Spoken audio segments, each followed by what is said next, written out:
حضرت عمر فاروق رضی اللہ عنہ کا واقعہ کعبہ کے سامنے۔ یہ ہے اللہ کا گھر، کعبۃ المشرف، دنیا کا وہ مقدس مقام جہاں ہر سال لاکھوں لوگ اپنے دل لے کر آتے ہیں۔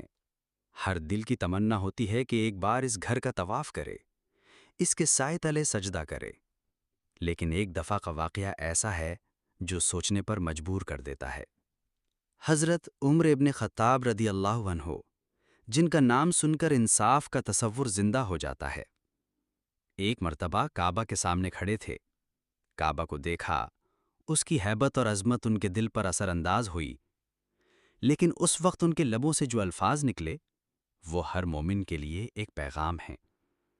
انہوں نے کہا، اے کعبہ، تو کتنا عظیم ہے، لوگ تجھے دیکھ کر رو پڑتے ہیں، تجھے چھونے کو اپنا نصیب سمجھتے ہیں، لیکن عمر کے دل میں تیرے لیے محبت صرف اس لیے ہے کہ تو اللہ کے حکم سے محترم ہے۔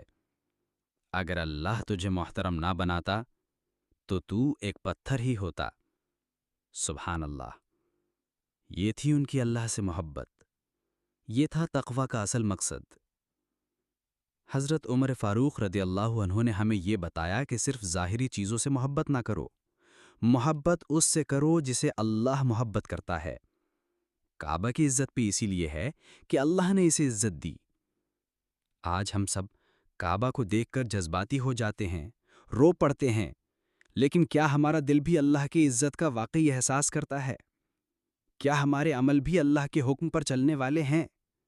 کیا ہم بھی عمر فاروق کی طرح اللہ کی رضا میں اپنی چاہت، اپنی محبت اور اپنا غصہ قربان کر سکتے ہیں؟